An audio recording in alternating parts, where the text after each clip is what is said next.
তাহলে ইমানদারের জবান হবে কি দুই রকম না এক রকম?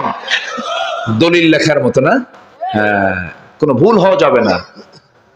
টনি খেলা হবে বলে এখন কোথায় যা আছেন আল্লাহই জানে। সম্মানিত বন্ধুগণ, কম কথা বলেনি আমাদের। আমার জন্ম যুদ্ধের অনেক পরে।